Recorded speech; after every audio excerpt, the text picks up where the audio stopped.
तो हेलो दोस्तों, मेरा नाम धनंजय है। आज मैं बहुत ही इंटरेस्टिंग टॉपिक लेके आने वाला हूँ और ये ऐसा टॉपिक है, इसको मैं रियल लाइफ एग्जांपल के थ्रू भी समझाऊंगा। कैसे मेरे एक दोस्त ने, मेरे एक जानने वाले ने इस पे रिएक्शन दिया, उनका केस स्टडी मैं आपके सामने रखूंगा। He is in his 20s, 30 के आसपास होंगे वो। और उनकी जो थॉट प्रोसेस है वो मोस्टली इंडियन की थॉट प्रोसेस होती है। कैसे हम इमोशनली बाइंग की तरफ जाते हैं, इमोशनली इन्वेस्टमेंट डिसीजन लेते हैं, कैसे हम सोशली इन्फ्लुएंस होते हैं और उससे अपने डिसीजन को ड्राइव करवाते हैं। तो ये वीडियो बहुत इंपॉर्टेंट होने वाला है। तो प्लीज़ वो सारे जो यंगस्टर हैं, जो अपने अर्ली 20s में है, लेट 20s में है, अर्ली 30s में है, मेनली उनके लिए ज़्यादा है। फिर ग्रेजुअली लोग तो अपने झटकों से, जैसे मैंने गलतियों से, जैसे मैंने सीख लेते हैं, और कुछ बाहर यूट्यूब से और बाकी मैनेजमेंट स्किल से। ये मैं रियल इस्टेट रिटर्न की बात करने वाला हूँ, रियल इस्टेट इन्वेस्टमेंट की बात करने वाला हूँ, रियल इस्टेट इन्वेस्टमेंट डिसीजन की बात करने वाला हूँ। और इसको हम कंपेयर करेंगे स्टॉक से भी। इसके लिए मैं बड़े सारे वेबसाइट पे, चैनल्स पे गया, स्टडी किया, सोचा कि थोड़ा सा आपको एक जनरल सा इंफॉर्मेशन, बहुत टेक्निकल नहीं, अगर टेक्निकल बनाऊंगा तो फिर वो कई लोगों के समझ में नहीं आएगा, तो एक नॉर्मल सा बात करते करते, लेकिन हाँ, एटलीस्ट आई शुड नो कि क्या क्या चल रहा है। तो मैं इन्वेस्टोपीडिया में गया। वहाँ पे यूएस वर्ज में 2006 से लेके 92 से लेके 2006 तक का देखा इस केस स्टडी। फिर 2022 तक का केस स्टडी देखा। इंडिया में देखा, grow.in पे गया, 5paisa.com पे गया, मैजिक ब्रिक पे गया। तो जब आप किसी एक के पास जाते हो तो अपनी तारीफ करता है, डेटा अपने फेवर में और रिप्रेजेंट करता है। दूसरे के पास जाओ, दूसरे फेवर में। तो नेचुरली आप समझ गए होंगे, मैजिक ब्रिक के पास जाता हूँ मैं, या कोई रियल इस्टेट वेबसाइट पे या रिसर्च फर्म के पास जाता हूँ, तो नेचुरली वो रियल इस्टेट को बेटर करके दिखाएंगे। और अगर मैं स्टॉक से रिलेटेड कोई इन्वेस्टोपीडिया, ग्रो, इस तरह से किसी चैनल पे जाता हूँ, तो नेचुरली स्टॉक को बेटर दिखाएंगे। बट यहाँ हमें आपको सही सही डिसीजन लेना है। मैं एक केस स्टडी प्रस्तुत करता हूँ। आप क्या कंक्लूड करेंगे, आप मुझे कमेंट लिख के जरूर बताइएगा। मेरे एक जानने वाले हैं, वहाँ यहाँ पे एक सॉफ्टवेयर कंपनी चलाते हैं, ठीक ठीक कमा लेते हैं। लेकिन अभी इतना ज़्यादा भी नहीं है कि घर अपने पैसे से खरीद पाए। तो मेरे से पास आया, वो उनकी शादी होने वाली है या वो करने वाले हैं, घर वाले प्रेशर दे रहे हैं, तो वो कह रहे हैं कि मुझे एक फ्लैट खरीदना है। हमने कहा ठीक है भाई, फ्लैट कितने तक खरीदना चाहते थे? उन्होंने कहा 40-50 लाख तक, 60 लाख तक, और उस पर 40 लाख का हमारा लोन हो जाएगा। बैंक से उन्होंने बात कर लिया है। तो हमने कहा 40 लाख लोन की आपकी ईएमआई कितनी जाएगी? तो ये सेट की 35,000 से लेके 55 के रेंज में जाएगा, डिपेंडिंग ऑन ईयर्स कितने तक लेता हूँ। तो मैं शायद 35,000 की ईएमआई तक जाऊँ। तो हमने कहा कितना बड़ा फ्लैट? उन्होंने बताया 1100-1200 स्क्वायर फीट के आसपास वो देख रहे हैं। तो हमने कहा अगर उतना ही आपको किराए पे लेना हो तो क्या दिक्कत है? तो कहने लगे अरे सर, किराए पे क्या होगा, 1-2 साल में बदलना पड़ता है, फिर सामान लेके इधर उधर जाएं और फिर घर अपना हो जाएगा। अब ये सारी कन्वर्सेशन मैं सुन रहा हूँ। फिर मैंने उनसे कुछ क्वेश्चन पूछे। हमने कहा 35,000 को का अगर पूरे का आप घर लेना चाहो तो आपको पूरा बंगलो मिल जाएगा। यहाँ पे देहरादून शहर की बात कर रहा हूँ मैं, बंगलो मिल जाएगा। तो वो थोड़ा सा रुके, हाँ लेकिन कह रहे घर तो घर होता है। हमने कहा 35,000 जो पे करेंगे वो कुछ सालों में, 8-10 सालों में मैक्सिमम आपका इंटरेस्ट लेगा। यही जो 40 लाख का आप लोन लेंगे वो करीब करीब आप रिटर्न करेंगे 1.5 करोड़, 1.25 करोड़ बैंक को। दूसरी बात, आप 40 लाख का अगर लोन लेंगे तो नेचुरली 15 लाख आप मार्जिन मनी स्पेंड करेंगे। 25% मार्जिन मनी या 30% मार्जिन मनी, क्योंकि बैंक 100% का लोन नहीं देता। 30%, 25% वो मार्जिन मनी आपको पे करनी होती है। फिर रजिस्ट्री कॉस्ट, फिर ब्रोकरेज, और फिर शुरू में कुछ आप उसमें काम वाम कराना चाहेंगे ये। तो आपने करीब करीब अपने 15 लाख रुपए ब्लॉक कर दिए और आपने एक अपने सर पे 35,000 पर मंथ की लाइबिलिटी पाल ली। और वो 1-2 साल के लिए नहीं, अगले 30 साल के लिए।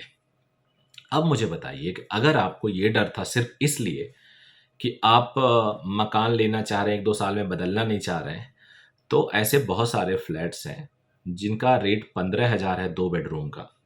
उनको आप 20,000 दे के 5,000 ज़्यादा दे दीजिए और 7 साल का लॉक इन करवा लीजिए। मेरा खुद का एक फ्लैट ऐसा कोई आ जाए तो मैं बड़ा खुश हो जाऊंगा।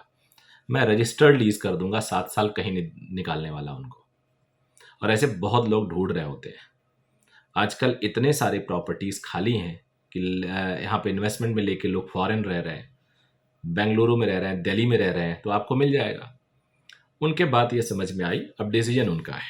चलिए आ जाते हैं इन्वेस्टमेंट स्ट्रैटेजी पे। देखो मैं अगेंस्ट नहीं हूँ, पहले पूरे सिनेरियो में आप ये मत सोचिएगा कि मैं रियल एस्टेट के अगेंस्ट हूँ।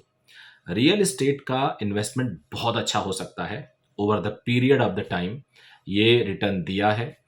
मुझे बहुत बड़े लीजेंड लैंड रियल एस्टेट के उन्होंने बोला था कि उनके पिताजी ने उनको बोला कि भगवान ने ज़मीनें बनानी बंद कर दी है, तो ये जितना खरीदोगे आपके लिए फ़ायदा ही होगा। अब आ जाते हैं ज़मीन, कमर्शियल और रेजिडेंशियल। देखो लैंड आज की डेट में भी एक बेस्ट इन्वेस्टमेंट माना जाता है। अब बेस्ट इन्वेस्टमेंट इसलिए क्योंकि लैंड नेचुरली रॉ होता है, इस पे लेने वाला कुछ भी अपने तरीके से बना सकता है। घर अगर आप खरीदते हैं बना बनाया डुप्लेक्स या इस तरह से, उसमें जो लेने वाला है कई बार उसके फ्लेवर की चीज़ नहीं दिखती है उसे, वो इसकी लैंड, खाली लैंड की वैल्यू लगाता है क्योंकि सोचता है वो डिमोलिश करके दोबारा बनवाएगा। फ्लैट इन सब चीज़ों से बेटर है, वो स्लाइटली मोर लिक्विड है, लेकिन उसमें एप्रिसिएशन बहुत कम है क्योंकि जितने फ्लैट्स आपने लेके डाला उसके अगल बगल में बहुत सारे और रेजिडेंशियल कॉम्प्लेक्सेस आ गए हैं, वो वहाँ पे नया नया मेड दे रहे हैं, तो आपका फ्लैट बहुत अप्रिसिएट नहीं करेगा। फ्लैट में अप्रिसिएशन बहुत कम है। एंड अभी मैं रिसर्च फर्म पढ़ रहा था, ये मैं कोशिश करूंगा आपके पास भी लगा दूं, 1968 से 2009 यूएस में तो average appreciation for existing home increased around 5.4% per year. Meanwhile इस पूरे ड्यूरेशन में S&P 500 इंडेक्स ने 7.5% का रिटर्न दिया और रेट ऑफ इन्फ्लेशन वॉज 4.6%। तो जो घर का एक रिटर्न है, एवरेज रिटर्न, वो स्लाइटली इन्फ्लेशन से थोड़ा सा ज़्यादा होता है। यानी आप लगभग इन्फ्लेशन को नेट कर दिया जाए, हटा दिया जाए, तो लगभग आप 1 या 2% ही ज़्यादा रिटर्न कमा पाते हैं फ्लैट्स में। मैं मैक्सिमम बता रहा हूँ। लैंड में ये inflation depending on your location, your choices ज़्यादा होता है, कई बार ये इंडेक्स को बीट करता है। But the better thing is that कि लैंड अगर आपकी अच्छी लोकेशन पे, इसमें भी आपको लोकेशन देखना पड़ेगा। आपने गांव में एक जाके खेत खरीद लिया, एप्रिसिएशन तो कर रहा है बट आपके टाइम पे परचेज, उस पर बायर नहीं मिलेंगे, तो आपको जब पैसे की ज़रूरत होगी आप परेशान होगे। ये हालांकि सभी केस में, घर के केस में होता है। घर को उतना ज़्यादा लिक्विड नहीं मानते जितना एज़ कम्पेयर टू इंडेक्स को मानते हैं, बट ये सब इतना डिप भी नहीं करता जितना इंडेक्स नीचे चला जाता है। इंडेक्स में वॉलेटिलिटी ज़्यादा होता है, इसमें वॉलेटिलिटी कम है।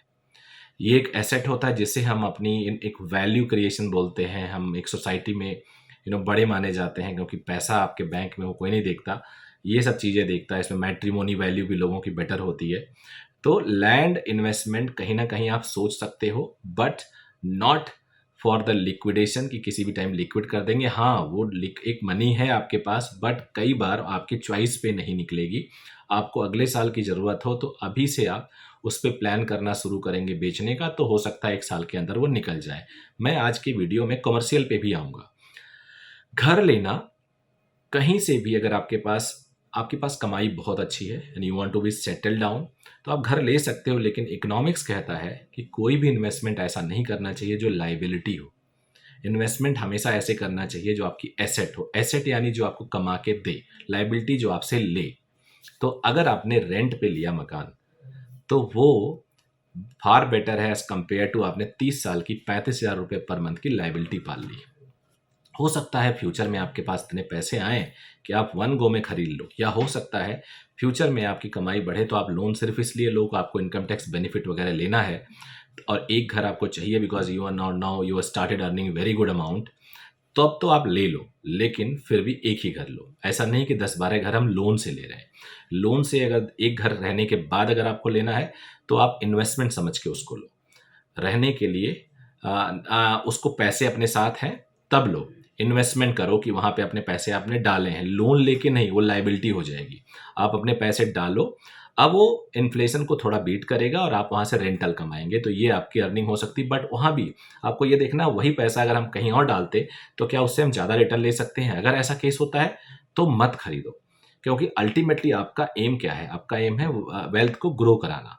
ये एम नहीं है कि हम अपने सेटिस्फेक्शन के लिए 4 प्रॉपर्टी रखें और हम चौड़े हो रहे हैं कि हमारे पास 4 प्रॉपर्टी है और हम पता चल रहा है कि हमारा जो रिटर्न आना चाहिए वो रिटर्न नहीं आ रहा है। अब आ जाते हैं कि क्या हम कमर्शियल प्रॉपर्टी लें। इस पे मैं वीडियो बना चुका हूँ। कमर्शियल प्रॉपर्टी कई बार बहुत अच्छा रिटर्न दे जाती है, कई बार वो रेंटल बहुत अच्छा आपको यील्ड देती है, लेकिन आज की डेट में कमर्शियल में भी बहुत सोच समझ के आपको इन्वेस्ट करना होगा। मैं खुद बहुत जगह हाथ जला चुका हूँ और मेरा कमर्शियल रिटर्न मैं लोन पे लेके लिया हूँ। मेरा ईएमआई जाता है उस कमर्शियल प्रॉपर्टी की, सपोज़ करो, मैं पूरा एग्जैक्टली तो नहीं बनाऊँगा, सपोज़ जाता है ₹6 और मुझे ईएमआई ₹6 जाता है और उस पे रिटर्न मुझे मिलता है सिर्फ़ और सिर्फ ₹3। यानी मैं 50% ज़्यादा पे कर रहा हूँ ईएमआई पे और मेरा एप्रिसिएशन भी कोई इतना ख़ास नहीं है, इन्फ्लेशन को किसी तरह से बीट कर रहा है और बायर नहीं है उसके। तो मैं एकदम स्टक कर चुका हूँ बहुत बुरी तरह से। Now I am ready to sell it out even at discounted rate. मैं लॉस सह के भी करने वाला हूँ, क्योंकि मैं जो ₹6 दे रहा हूँ वो लगभग सारा का सारा ईएमआई में जा रहा है, सारा का सारा इंटरेस्ट में जा रहा है। तो ऐसे कमर्शियल प्रॉपर्टी मेरे लिए बड़ा बेकार है। अगर मैं यही एक फ्लोर, सेकंड थर्ड फ्लोर की बजाय पूरा का पूरा एक प्लॉट के साथ ले लेता तो it could be my better investment. मैं जब ये परचेज कर रहा था तो एक बहुत बड़े कॉम्प्लेक्स में था, बहुत बड़ी पार्किंग थी, तो मैं इस लालच में ले लिया। लेकिन पैरेलली मुझे एक 4 करोड़ का ही नीचे से ऊपर तक मिल रहा था, करीब 300-400 गज के आसपास का था उस टाइम। उस पे बना हुआ था 2 फ्लोर। अगर वो ले लेता तो मेरा आज वो बेटर रिटर्न साबित होता।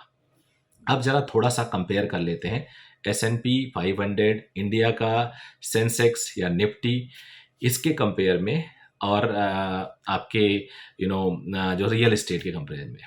रियल एस्टेट जनरली 6 to 9% का रिटर्न दे रहा है, कुछ जगहों पे और इन्फ्लेटेड है। इट ऑल डिपेंड्स कि आप कौन से वेबसाइट पे जा रहे हो। कहीं 3 साल में डबल भी हुआ है। मेरी 4-5 प्रॉपर्टी में एक प्रॉपर्टी ने 3 साल में डबल दिया। वो लैंड था, अच्छी जगह लैंड था। तो ऐसी जगहों पे भी एक्सेप्शन भी मिलेंगे आपको, लेकिन मोस्टली ये इंडेक्स को बीट नहीं कर पाता। अगर आपने बहुत स्मार्टली पैसे लगाए हों, बहुत सोच समझ के लगाए हों, तब तो बीट कर जाता है, नहीं तो इंडेक्स को बीट नहीं करता। हाँ, अगर आपके पास ज़्यादा पैसा है तो नेचुरली सलाह दी जाती है कि उसका कुछ परसेंट आप रियल एस्टेट में लगाओ, कुछ परसेंट आप गोल्ड में लगाओ, कुछ परसेंट आप इंडेक्स में लगाओ। लेकिन अपने खरीदने के लिए इतनी जल्दी इतना ज़्यादा 35-40,000 का ईएमआई बर्डन पाल लेना ओवर द 30 ईयर्स पीरियड, बस इसलिए क्योंकि किराए पे नहीं जाना है, वहाँ मकान बदलना पड़ता है, ये एक गलत डिसीजन है। मैंने ऐसे बहुत सारे गलत डिसीजंस अपनी लाइफ में लिए थे शुरू में। Otherwise I could made lot of money जो नहीं बना पाया। लेकिन अब मैं चाहता हूँ कि आप लोग ऐसी गलती ना करो। 100 बार सोचो ऐसे बड़े इन्वेस्टमेंट में। बिल्कुल इमोशनल फैक्टर मत जाओ, घर वाले बोल रहे हैं, मम्मी पापा बोल रहे हैं, बिल्कुल मत जाओ कि इससे हमारी मैट्रिमोनी वैल्यू बढ़ेगी। अरे आप बोल दो एक मकान लिया है, शादी बाद बोल देना बिक गया। सॉरी, मैं झूठ बोलना नहीं सिखाता, लेकिन फिर भी इसमें कोई आपकी वैल्यू नहीं बढ़ेगी और इस ना लेने से कोई वैल्यू घटेगी नहीं। इट ऑल सब कुछ डिपेंड करता है कि आपके पास फाइनेंशियल स्ट्रेंथ कितना है, आप बुरे वक्त में कैसे सर्वाइव करोगे। खुदा ना, भगवान ना करे ये बुरा वक्त आए। तो ये मेरा एक वीडियो था। अगर अच्छा लगे तो लाइक ज़रूर करिएगा, चैनल को सब्सक्राइब कर लीजिएगा। आगे मिलेंगे फिर एक नए वीडियो के साथ। Thank you very much, bye bye.